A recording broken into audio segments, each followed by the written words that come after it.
John Harris was an ordinary man in every sense of the word. Middle-aged with a receding hairline and a paunch that stubbornly refused to disappear, he led a life of quiet monotony. He was married to Laura, a high school teacher, and their lives had settled into a predictable routine after nearly 20 years of marriage. They lived in a small town where everyone knew everyone else, and scandal was something you only heard about on the news, never in your own backyard. But something had changed. John noticed it first in the little things. Laura, once so attentive, had become distant. She no longer greeted him with a smile when he came home from work. Their conversations, once filled with warmth and laughter, had turned cold and mechanical. She spent more time on her phone, and when he asked her about it, she dismissed his concerns with a wave of her hand. One night after a particularly tense dinner, John decided to confront her. "Laura, what's going on with you? You're not the same. We aren't the same." She looked up from her plate, her eyes dark and unreadable. "John, I'm just tired. Work has been stressful." But John wasn't satisfied with that answer. He knew his wife, and he knew when she was lying. The gnawing suspicion that had been eating away at him for weeks refused to be silenced. That night, while Laura slept, John took her phone from the nightstand. His hands trembled as he scrolled through her messages, his heart pounding in his chest. And there it was, the confirmation of his worst fears. A string of messages, flirtatious and intimate, exchanged with a number he didn't recognize. The sender, a student from her school, Matthew Green. John's world crumbled around him. The betrayal cut deep, not just because Laura had cheated, but because she had risked everything for a boy nearly half her age. His mind raced with 1,000 thoughts, but one stood out above the rest. He had to do something about it. The days that followed were a blur for John. He felt like a ghost in his own life, moving through the motions but not truly present. Laura continued her charade, acting as if nothing was wrong, but John knew better. The betrayal had ignited something dark within him, something he hadn't felt in years: rage. He spent his days obsessing over Matthew Green. He learned everything he could about the boy, where he lived, who his friends were, even his daily routines. John would drive by the school, watching from a distance as Matthew left the building, his young face full of life and confidence. It disgusted him. This was the boy who had taken everything from him, and yet he walked around as if nothing had happened. One evening, John followed Matthew home. The boy lived in a modest house on the outskirts of town with his single mother. John watched from the shadows as Matthew said goodbye to his friends and disappeared inside. He imagined Laura in there with him, laughing and touching him the way she used to touch John. The thought twisted his insides into knots. John began to isolate himself, pulling away from the few friends he had left. He couldn't bear to face anyone, afraid they would see the darkness growing inside him. He couldn't sleep, couldn't eat. All he could think about was Laura and Matthew, and how they had destroyed the life he had built.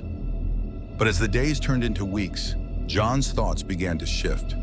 The rage that had consumed him started to crystallize into something more focused: revenge. He knew what he had to do, and the thought of it brought him a twisted sense of peace. John's plan began to take shape slowly, meticulously. He couldn't afford to act impulsively, not if he wanted to avoid getting caught. He began by preparing an alibi, carefully laying the groundwork for the night he knew was coming. He started spending more time at work, volunteering for extra shifts and weekend duties. He wanted everyone to see him as the diligent, hard-working man he had always been. The perfect cover for what he was planning. Laura remained oblivious, too wrapped up in her affair to notice the changes in her husband. She still spent her nights texting Matthew, her face lit up by the glow of her phone screen as she lay beside John in bed. The sight made his blood boil, but he forced himself to stay calm. He couldn't afford to lose control, not yet. John began gathering the tools he would need. He bought a hunting knife from a local store, paying in cash to avoid leaving a trail. He practiced using it in the woods behind their house, honing his skills until the blade felt like an extension of his hand. He was ready. On the night he had chosen, John left the house under the guise of working late.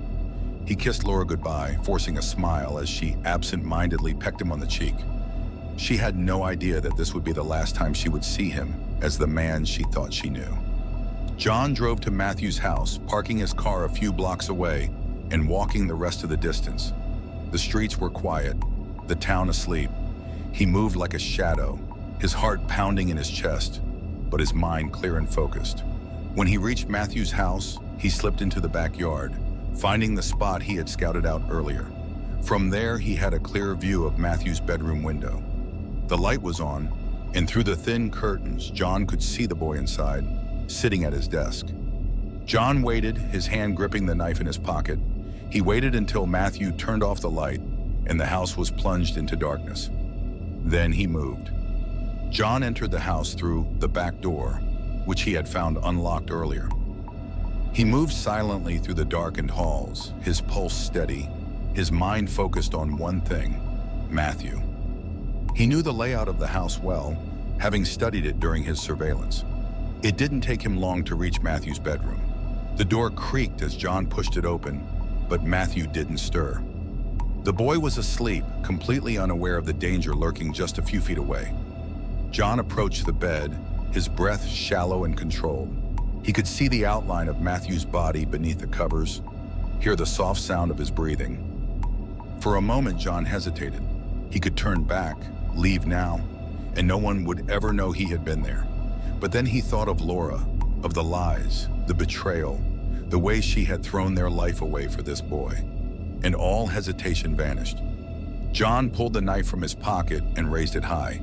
The blade glinted in the moonlight that filtered through the window.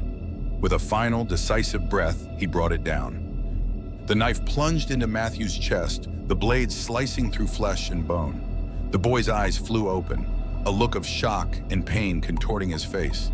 He tried to scream, but John was quick, his hand clamping over Matthew's mouth, silencing him. The struggle was brief.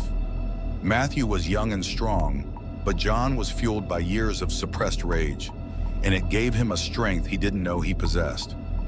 The boy's movements grew weaker, his eyes glazing over as the life drained from him. Finally, Matthew went still, the light fading from his eyes. John stood over the lifeless body, breathing heavily. It was done. The boy was dead, and John felt an eerie calm settle over him. He had done what he had to do. He had taken back control. John Harris had never imagined his life would unravel in such a way. He had always been a man of routine, a man who believed that hard work and loyalty would be rewarded with a peaceful existence. But as he sat in the cold, sterile interrogation room, he realized how naive that belief had been. The life he had known was over, and all that was left was the aftermath of his actions. The morning after the murder was surreal. John awoke to the sound of birds chirping outside his window, the sunlight streaming through the curtains as if it were any other day. But the events of the previous night came crashing down on him with the force of a tidal wave. He had killed a boy, and now he had to live with the consequences.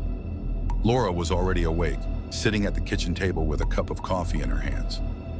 She looked up as John entered the room, her eyes searching his face for something, perhaps an explanation, perhaps reassurance that everything was normal. But John had none to offer. "Good morning," Laura said quietly, her voice tinged with an uncertainty that hadn't been there before. She could sense something was off, but she didn't press him for details. John could see the guilt in her eyes, a subtle but persistent reminder of the betrayal that had set everything in motion. "Morning," John replied, forcing a smile. He walked over to the coffee pot and poured himself a cup, his hands shaking slightly as he lifted the mug to his lips. The coffee was bitter, but he drank it anyway, hoping it would ground him in the reality of the present. They sat in silence, the only sound the ticking of the clock on the wall. John's mind was a whirlwind of thoughts, but he couldn't let any of them show. He had to maintain the facade, at least for now. After breakfast, John left the house, claiming he had errands to run. He needed to be alone, to think about what he would do next. He drove aimlessly around town, his thoughts returning again and again to Matthew's lifeless body. He could still feel the weight of the knife in his hand, still see the boy's eyes widening in shock and fear as the blade plunged into his chest. John felt no guilt, no remorse. He had done what he believed was necessary. Matthew had destroyed his life.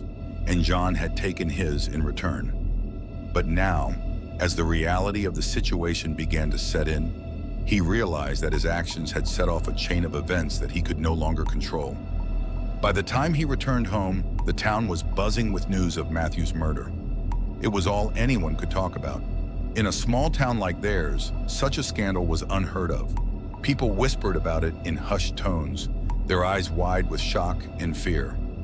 Who could have done such a thing? And why? Laura was in the living room when John returned, her face pale as she stared at the television. The news was covering the story, reporters swarming the school where Matthew had been a student. His classmates were being interviewed, their voices trembling as they spoke about the boy who had been taken from them too soon. "John," Laura said, her voice barely above a whisper, "did you hear about Matthew Green?" John nodded, his expression carefully neutral. "I did. It's terrible."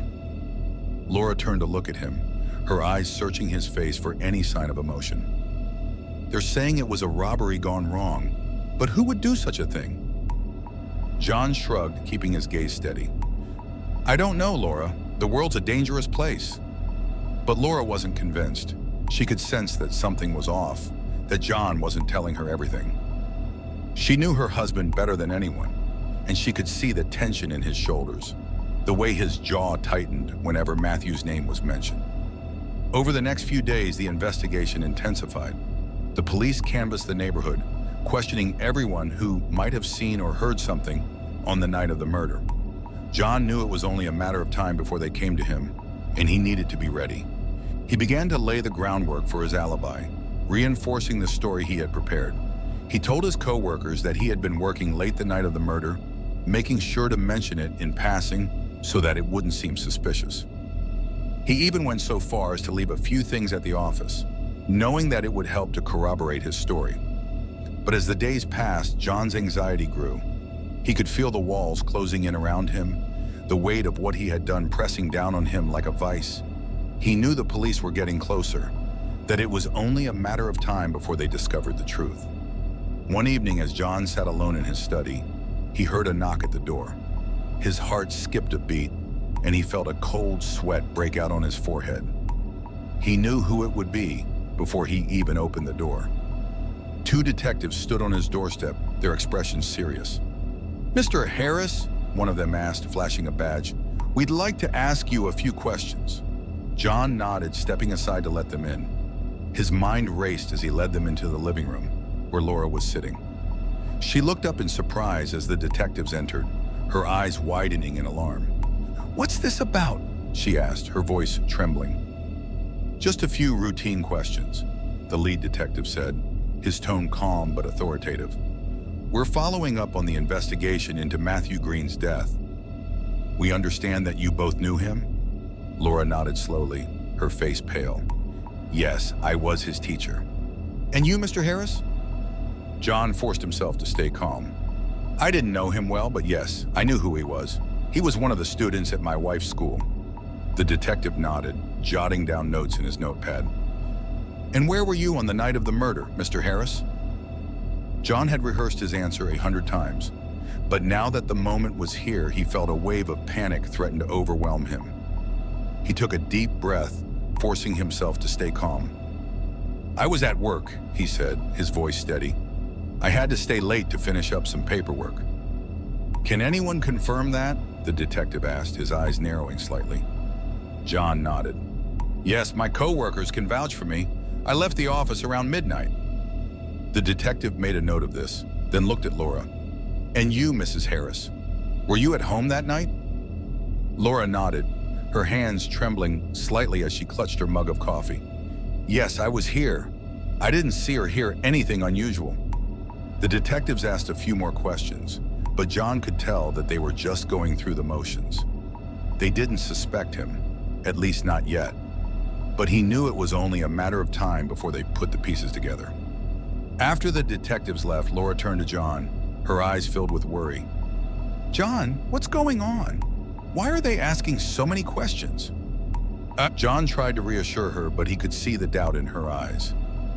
"It's just standard procedure, Laura. They're questioning everyone who knew Matthew. It doesn't mean anything. But Laura wasn't convinced. She could feel the tension in the air, the sense that something was very, very wrong. She wanted to believe John, but a nagging voice in the back of her mind wouldn't let her rest. Over the next few days, the investigation continued to intensify. The police were closing in, and John knew that it was only a matter of time before they discovered the truth. He could feel the walls closing in around him, the weight of what he had done pressing down on him like a vice. Then one evening, as John was sitting in his study, he heard a knock at the door. His heart skipped a beat, and he felt a cold sweat break out on his forehead. He knew who it would be before he even opened the door. The detectives stood on his doorstep, their expressions grim. "Mr. Harris, we need you to come with us." John's heart sank as he realized that the time had come. They had discovered the truth, and now he would have to pay for what he had done. As they led him away in handcuffs, John felt a strange sense of relief. The burden of what he had done had been lifted, and now he could finally face the consequences of his actions. But as he sat in the back of the police car, his thoughts turned to Laura. She had no idea what he had done, no idea of the darkness that had consumed him. How would she react when she found out the truth? Would she hate him? Or would she feel the same strange sense of relief that he did? The trial was a blur. The evidence against John was overwhelming, and his fate was sealed from the moment he was arrested. The jury took little time to convict him, sentencing him to life in prison without the possibility of parole. Laura was in tears when they took him away, but John felt no remorse, no regret. He had done what he believed was necessary. The boy was dead, and Laura would pay the price for her betrayal, living with the guilt of what she had caused. In prison, John was haunted by the memories of what he had done.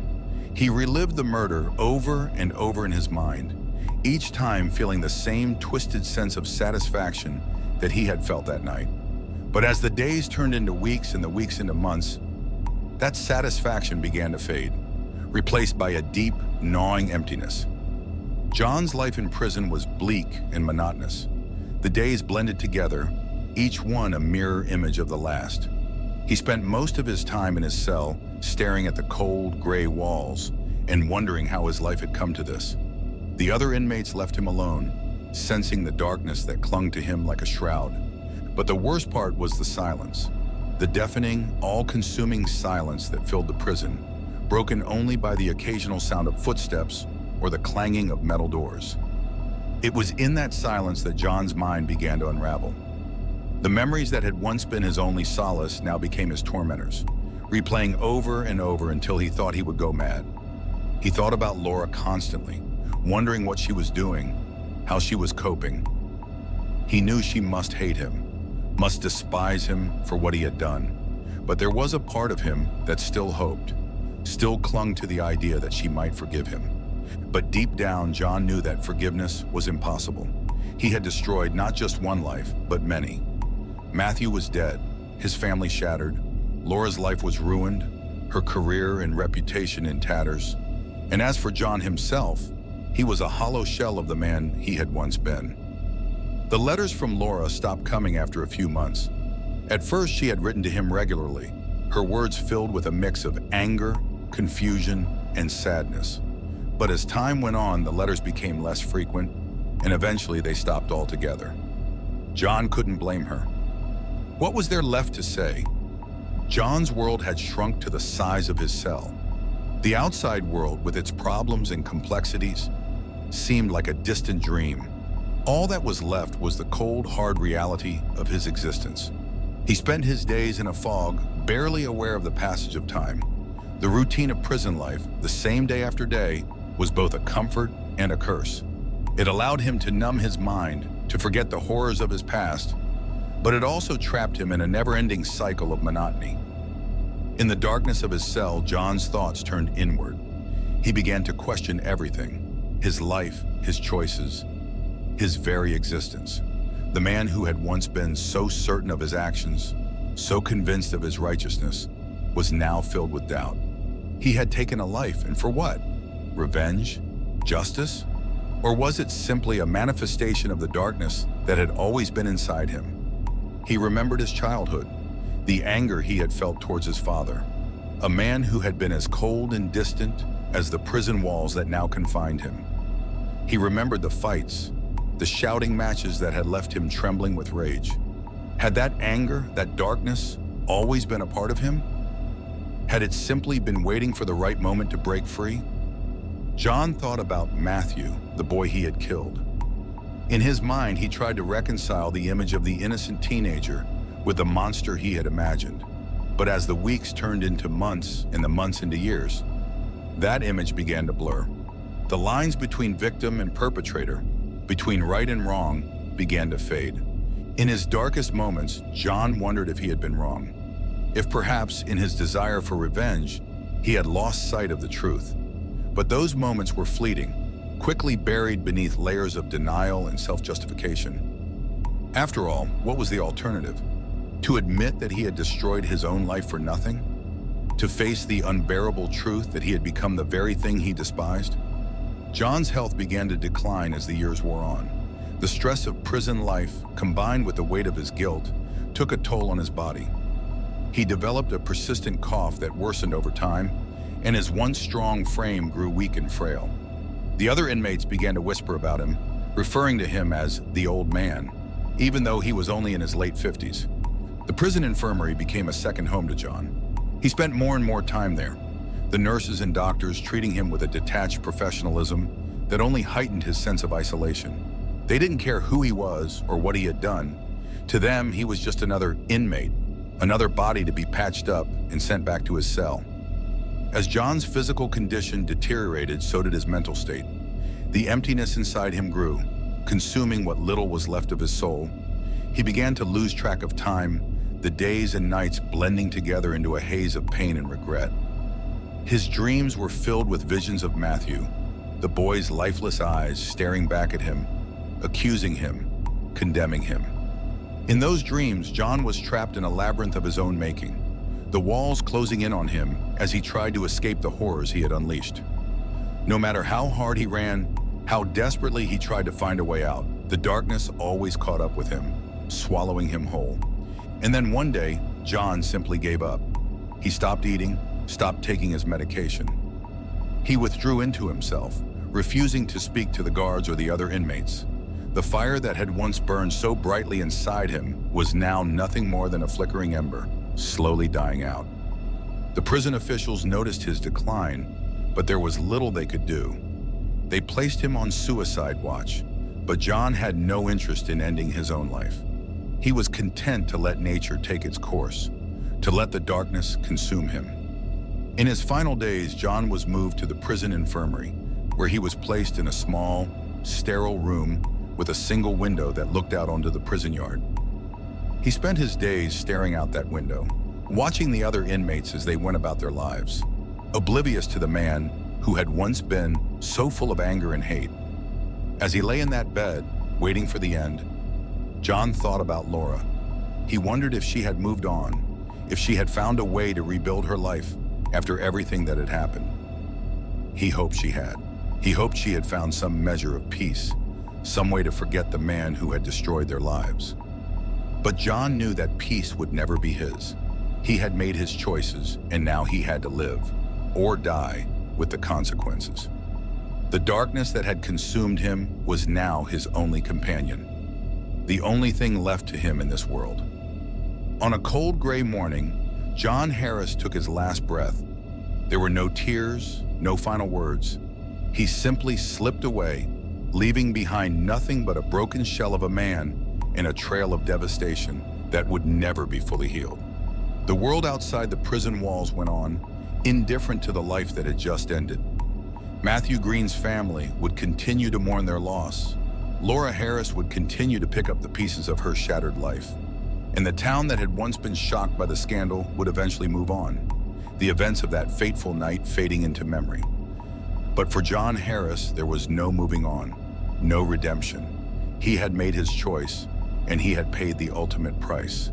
The darkness that had consumed him in life had finally claimed him in death, and in the end, he was left with nothing but the silence, the cold, and the emptiness that had been his only companions in those final lonely years.